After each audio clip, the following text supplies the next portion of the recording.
অসম তথা অসমবাসী ৰাইজক বিশ্ববাসীৰ আগত চিনাকি কৰি দিয়াৰ ক্ষেত্ৰত প্ৰথমজন ব্যক্তি হৈছে জগতগুৰু শ্ৰীমন্ত শংকৰদেৱ।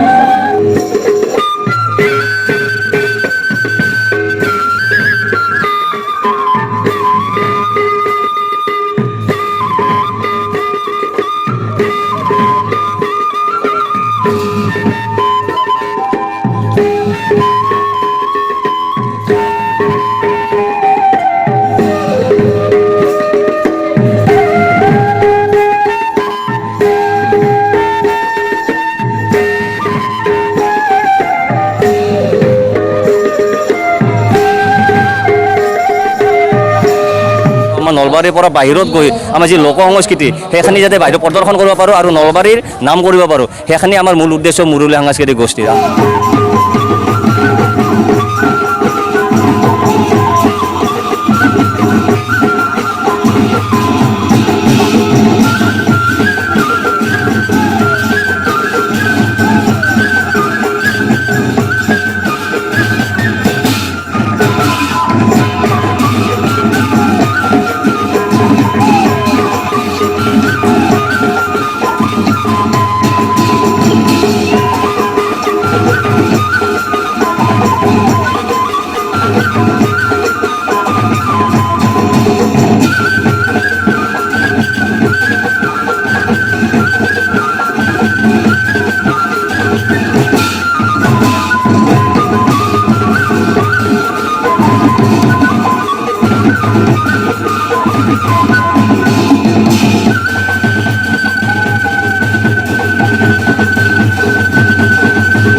বাহিৰ আন এটা নাম হৈছে মুৰুলী, আৰু সেই মুৰুলীৰ নামেৰে মুৰুলী সাংস্কৃতিক গোষ্ঠী এটা জন্ম হৈছে নলবাৰীত। আৰু এই যিজন মূল বাঁহীবাদক অৰ্থাৎ মুৰুলী সাংস্কৃতিক গোষ্ঠীৰ মুৰুলীটো বজাই ৰাইজক আনন্দ দিয়ে, সেইগৰাকী হৈছে নামটো আপোনাৰ? নমস্কাৰ, মোৰ নাম দীপু শৰ্মা। দীপু শৰ্মাই খুব ভাল বাঁহী বজায়। আগতে যি য'ত অনুষ্ঠান চাইছোঁ খুব ভাল লাগিছে। কেতিয়াৰ পৰা দীপু শৰ্মাই বাঁহী বজায় আৰু কেনেকৈ ইমানখিনি আগবাঢ়িছে? বাঁহীটো আপোনাৰ সৰুৰ পৰা বজাইছোঁ, গাঁৱত থকা ল'ৰা, গাঁৱৰ মানুহ আমি সৰুৰ পৰা বজাই আছোঁ। এনেকৈ বজাই গুৰুত্বতে প্ৰশিক্ষণ লৈ আন্তঃৰাষ্ট্ৰীয় ক্ষেত্ৰত মই দীপক শৰ্মা ছাৰ বাহিৰত তেখেত কিছু বৰি ছাৰ এনেকৈ শিক্ষা গ্ৰহণ কৰি আছোঁ এতিয়ালৈকে। গুৰু বুলি ক'লে দীপক শৰ্মা, আন্তঃৰাষ্ট্ৰীয় ক্ষেত্ৰসমূহৰ বাহিৰত দীপক শৰ্মা ছাৰ, কিশোৰ বৰলী ছাৰ আৰু লগতে উমেশ ভট্ট। তেখেতে বৰ অসুস্থতাত আছিলে, শেহতীয়া খবৰ আপুনি জানে? শেহতীয়া এটা অলপ ভাল পোৱা বুলি সকলোৱে ৰাইজে তেওঁৰ আশীৰ্বাদ কৰিব। মোৰ প্ৰাৰ্থনা যাতে সোনকালে আমাৰ লগত আৰু অনুষ্ঠান কৰিব পাৰিম আপোনালোকৰ মাজত সকলো হৈছে। এয়া হৈছে আচলতে বাঁহীৰ বাবে বিখ্যাত শিল্পী দীপক শৰ্মাৰ ছাত্ৰ, আৰু দীপক শৰ্মাৰো আমি আশু আৰোগ্য কামনা কৰিছোঁ। আমি ইতিমধ্যে খবৰ পাইছোঁ তেখেত অসুস্থতাত ভুগি আছে। যি হওক, মুৰুলী সাংস্কৃতিক গোষ্ঠীলৈ আমি পোহৰ অসমৰ তৰফৰ পৰা অভিনন্দন জ্ঞাপন কৰিছোঁ। মোৰ অতি মৰমৰ ভাইটি, মই খুৰা বুলি মাতিছিলোঁ দেউতাকক, ব্ৰজেন চন্দ্ৰক এখন ফুলাম গামোচাৰ অভিনন্দন জনাব আমাৰ বসন্তত আছে।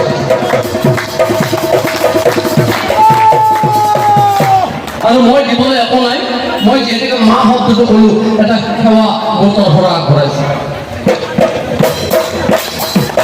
ভাতৃপ্ৰতিম গগন দাস, বহুতে সামাজিক ব্যক্তি তেওঁ ফুলাম গামোচাৰ অভিনন্দন জনাবলৈ আহ্বান জনাইছোঁ। আচলতে তেওঁক বহুত সন্মান দিব লাগিছিল, কিন্তু তেওঁ যিহেতু নিজে সমিতিত আছে, সেই সন্মানখিনি আমি দিব নোৱাৰিম, ভাল নালাগিব। সেইকাৰণে তেওঁ নিজে কৈছে যে সুবিধা এইবিলাক সম্বৰ্ধনা কৰিব নালাগে। তথাপিও সৌজন্যতাৰ হাতত ফুলাম গামোচা এখন দিছোঁ। আৰু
গোষ্ঠীৰ পৰিচালক জয়ৰাজ খোৱা আছে। আমি তেখেতৰ পৰা এই মুৰুলী সাংস্কৃতিক গোষ্ঠীটোৰ বিষয়ে কিছু কথা জানিব বিচাৰিম। স্বাগতম জনাইছোঁ মোৰ ইউটিউব চেনেল পোহৰ অসমলৈ। নমস্কাৰ, সকলোকে ৰঙালী বিহু ওলগ জনাইছোঁ। মুৰুলী সাংস্কৃতিক গোষ্ঠী নলবাৰীৰ তৰফৰ পৰা। আমাৰ এই মুৰুলী সাংস্কৃতিক গোষ্ঠীৰ জন্ম হৈছিল 6 বছৰ মানে আগৰ পৰা 2016-17 ভিতৰৰ পৰা হৈছিল আৰু তাৰ পৰা আমি আজি 2023 বৰ্ষলৈকে চলি আছে ৰাইজৰ মৰম আৰু আশীৰ্বাদ লৈ কিনে। আৰু ইয়াত আমাৰ যিখিনি অসমৰ থলুৱা বাদ্যযন্ত্ৰ লগতে আমাৰ যিখিনি আমাৰ কৃষ্টি সেইখিনি আমি দাঙি ধৰিবলৈ প্ৰয়াস কৰিছোঁ আৰু ৰাইজক কিবা এটা দিবলৈ মানে চেষ্টা কৰিছোঁ। কাৰণ আমাৰ যিখিনি এতিয়া ল'ৰা বা ছোৱালী আছে আমাৰ অসমৰ বিশেষকৈ কওঁ, আজিকালি ল'ৰাবিলাকক মানে ক'বলৈ গ'লে ধনী হওক, ধনী ঘৰৰ কথাই কওঁ, ধনী ঘৰৰ মানুহে হয়তো গীটাৰখন দিব, দতৰাটো বজাবলৈ নিদিয়ে, হয়তো ইয়াক পেজত দিব, কুৰকুৰি দবা ঢোল বজাব নিদিয়ে। কাৰণ এইখিনি সংস্কৃতি বজাই ৰাখিবলৈ আমি নলবাৰীৰ যিখিনি আমাৰ আচলতে ক'ব গ'লে এখন গাঁৱৰ বা এখন চুপাৰ মানে ল'ৰা ছোৱালীখিনি নহয়, বৃহত্তৰ নলবাৰী জিলাৰ ইমূৰৰ পৰা সিমূৰৰখিনি ল'ৰা ছোৱালীখিনি আছে আৰু গোটেইখিনি আমি লগ হৈ যে নলবাৰীৰ পৰা কিবা এটা নাম কৰিব পাৰোঁ, যে আমাৰ নলবাৰীৰ পৰা বাহিৰত গৈ আমাৰ যি লোক সংস্কৃতি সেইখিনি যাতে বাহিৰত প্ৰদৰ্শন কৰিব পাৰোঁ আৰু নলবাৰীৰ নাম কৰিব পাৰোঁ, সেইখিনি আমাৰ মূল উদ্দেশ্য মুৰুলী সাংস্কৃতিক গোষ্ঠীৰ। আৰু মই পৰিচালক হিচাপে যিখিনি দিব পাৰিছোঁ নে পাৰা নাই মই নাজানো, মানে অসমৰ ৰাইজে হওক বা নলবাৰীৰ ৰাইজে সেইখিনি গম পাব। বাকী আমাৰ যিখিনি ধৰি লওক নাগাৰা নামৰ পৰা আৰম্ভ কৰি এইপিনে ভোৰতাল হওক, গোৱালপৰীয়া হওক বা জনগোষ্ঠী যিখিনি আছে, লগতে বিহু আৰু লগতে আমি এইবাৰ নতুন এটা থিম এটা দিবলৈ চেষ্টা কৰিছোঁ যে আমাৰ অসমৰ এটা ইতিহাসৰ মানে এটা স্মৰণীয় এটা মানে ঘটনা আৰু যিটো সত্য ঘটনা, প্ৰেম আৰু ত্যাগ এই দুটা বস্তুৰ মানে জড়িত হৈ আছে। সতী জয়মতী, সেই জয়মতীটোক আমি মুৰুলী সাংস্কৃতিক গোষ্ঠী উপস্থাপন কৰিবলৈ প্ৰয়াস কৰিছোঁ। ৰাইজে কেনেকুৱা পাইছে নাজানো, তথাপি আমি দিবলৈ চেষ্টা কৰিছোঁ। কাৰণ অসমৰে বস্তু, যেনেকৈ তাজমহল আছে, তাজমহলটো অসমৰ মানে ভাৰতবৰ্ষত চিনি পায়, গতিকে অসমৰ কিছুমান বস্তু আছে, এনেকৈ আমি নতুন নতুন বস্তু দিবলৈ চেষ্টা কৰিছোঁ। আৰু ইয়াতে অকল বাদ্যযন্ত্ৰৰে নহয়, অৰ্কেষ্ট্ৰাৰৰ লগতে যিখিনি জনগোষ্ঠীৰ লগতে ড্ৰামাৰো আমি উপস্থাপন কৰিছোঁ। সঁচাকৈ আচলতে মুৰুলী সাংস্কৃতিক গোষ্ঠীয়ে ইতিমধ্যেই সুনাম কৰি আহিছে। নলবাৰীৰ বাবে এক গৌৰৱৰ কথা, আমাৰ সকলোৰে বাবে এটি ভাল খবৰ। যি নহওক, আমি এতিয়া মুৰুলী সাংস্কৃতিক গোষ্ঠীৰ অনুষ্ঠান চাম। আহক তেওঁলোকৰ অনুষ্ঠানৰ মাজলৈ আমি আগবাঢ়িছোঁ।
সংস্কৃতি নাথাকিলে আমাৰ কিন্তু জাতিটো নাথাকে আৰু যদি সেই জাতিটো নাথাকে তেতিয়া ভাষা সংস্কৃতি একেবাৰে নোহোৱা যাব।